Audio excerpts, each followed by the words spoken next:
Methods of Work of Party Committees, March 13th, 1949. This was part of Comrade Mao Zedong's concluding speech at the second plenary session of the 7th Central Committee of the Communist Party of China. 1. The secretary of a party committee must be good at being a squad leader. A party committee has 10 to 20 members. It is like a squad in the army, and the secretary is like the squad leader. It is indeed not easy to lead this squad well. Each bureau or sub-bureau of the Central Committee now leads a vast area and shoulders very heavy responsibilities. To lead means not only to decide general and specific policies, but also to devise correct methods of work. Even with correct general and specific policies, troubles may still arise if methods of work are neglected. To fulfill its task of exercising leadership, a party committee must rely on its squad members and enable them to play their parts to the full.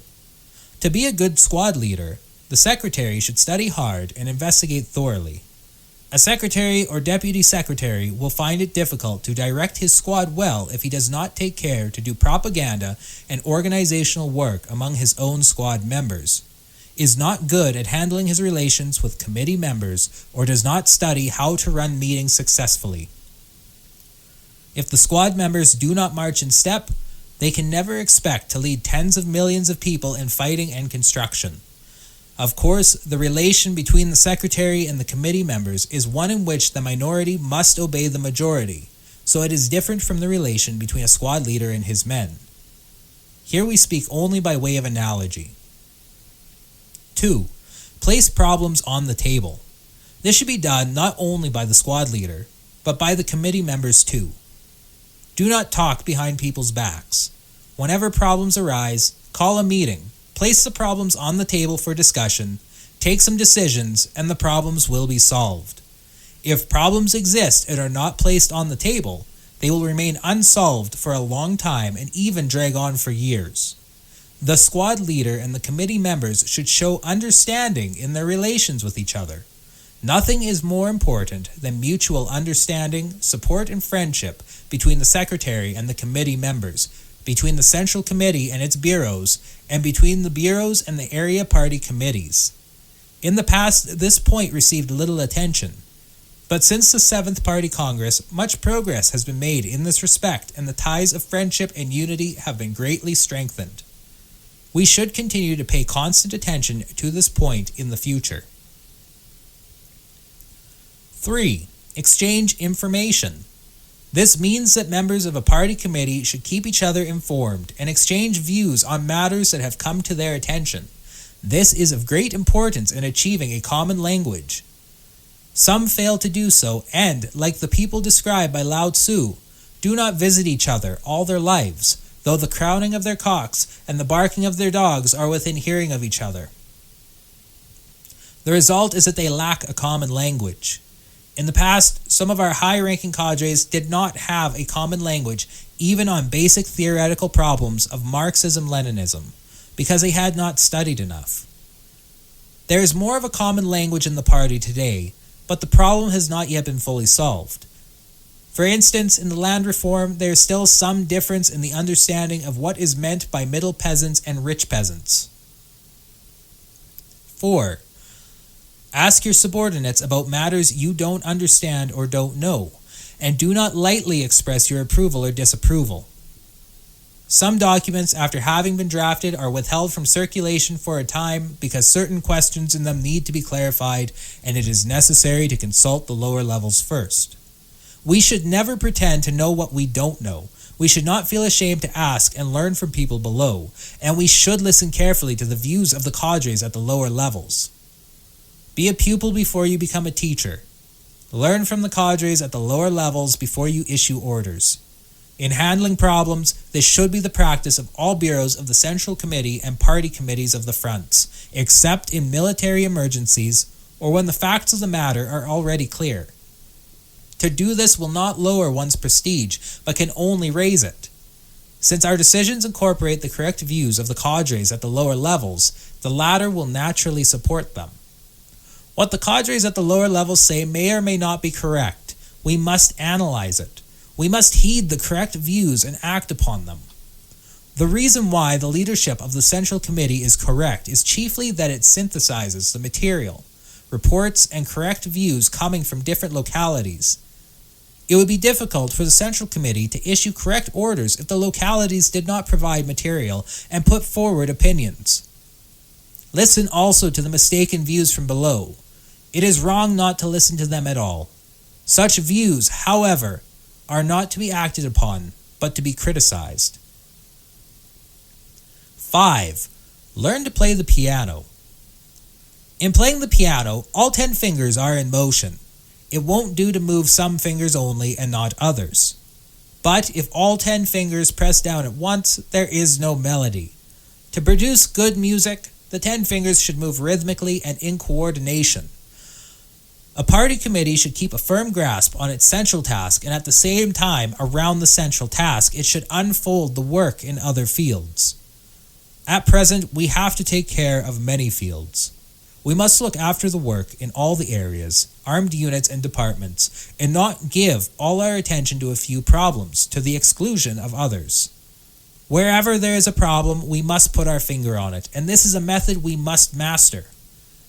Some play the piano well and some badly, and there is a great difference in the melodies they produce. Members of party committees must learn to play the piano well. 6. Grasp firmly. That is to say, the party committee must not merely grasp, but must grasp firmly its main tasks. One can get a grip on something only when it is grasped firmly, without the slightest slackening. Not to grasp firmly is not to grasp at all. Naturally, one cannot get a grip on something with an open hand. When the hand is clenched as if grasping something but is not clenched tightly, there is still no grip. Some of our comrades do grasp the main tasks, but their grasp is not firm, and so they cannot make a success of their work. It will not do to have no grasp at all, nor will it do if the grasp is not firm. 7. Have a head for figures. That is to say, we must attend to the quantitative aspect of a situation or problem and make a basic quantitative analysis. Every quality manifests itself in a certain quantity, and without quantity there can be no quality. To this day, many of our comrades still do not understand that they must attend to the quantitative aspect of things, the basic statistics, the main percentages, and the quantitative limits that determine the qualities of things. They have no figures in their heads, and as a result cannot help making mistakes. For instance, in carrying out the land reform, it is essential to have such figures as the percentages of landlords, rich peasants, middle peasants, and poor peasants among the population, and the amount of land owned by each group, because only on this basis can we formulate correct policies. Whom to call a rich peasant, whom a well-to-do middle peasant, and how much income derived from exploitation makes a person a rich peasant as distinct from a well-to-do middle peasant. In all these cases, too, the quantitative limits must be ascertained. In all mass movements, we must make a basic investigation and analysis of the number of active supporters, opponents, and neutrals, and must not decide problems subjectively and without basis. 8. Notice to reassure the public. Notice of meetings should be given beforehand. This is like issuing a notice to reassure the public so that everybody will know what is going to be discussed and what problems are to be solved and can make timely preparations. In some places, meetings of cadres are called without first preparing reports and draft resolutions, and only when people have arrived for the meeting are makeshifts improvised. This is just like the saying, troops and horses have arrived, but food and fodder are not ready, and that is no good. Don't call a meeting in a hurry if the preparations are not completed. 9. Fewer and better troops and simpler administration. Talks, speeches, articles, and resolutions should all be concise and to the point. Meetings also should not go on too long. 10. Pay attention to uniting and working with comrades who differ with you. This should be borne in mind both in the localities and in the army. It also applies to relations with people outside the party. We have come together from every corner of the country and should be good at uniting in our work not only with comrades who hold the same views as we, but also with those who hold different views. There are some among us who have made very serious mistakes. We should not be prejudiced against them, but should be ready to work with them. 11. Guard against arrogance. For anyone in a leading position, this is a matter of principle and an important condition for maintaining unity. Even those who have made no serious mistakes and have achieved very great success in their work should not be arrogant. Celebration of the birthdays of party leaders is forbidden. Naming places, streets, and enterprises after party leaders is likewise forbidden. We must keep to our style of plain living and hard work and put a stop to flattery and exaggerated praise. 12. Draw 2 lines of distinction. First, between revolution and counter-revolution, between Yan'an and Xi'an. Some do not understand that they must draw this line of distinction. For example, when they combat bureaucracy, they speak of Yan'an as though nothing is right there, and fail to make a comparison and distinguish between the bureaucracy in Yan'an and the bureaucracy in Xi'an. This is fundamentally wrong. Secondly, within the revolutionary ranks, it is necessary to make a clear distinction between right and wrong, between achievements and shortcomings, and to make clear which of the two is primary and which secondary. For instance, do the achievements amount to 30% or to 70% of the whole? It will not do either to understate or to overstate. We must have a fundamental and establish whether his achievements amount to 30% and his mistakes to 70% or vice versa. If his achievements amount to 70% of the whole, then his work should in the main be approved. It would be entirely wrong to describe work in which the achievements are primary as work in which the mistakes are primary.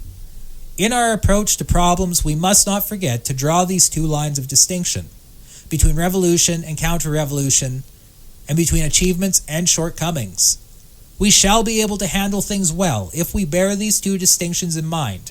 Otherwise, we shall confuse the nature of the problems. To draw these distinctions well, careful study and analysis are of course necessary. Our attitude towards every person and every matter should be one of analysis and study. The members of the Political Bureau and I personally feel that only by using the above methods can party committees do their work well. In addition to conducting party congresses well, it is most important for the party committees at all levels to perform their work of leadership well. We must make efforts to study and perfect the methods of work so as to raise further the party committee's level of leadership.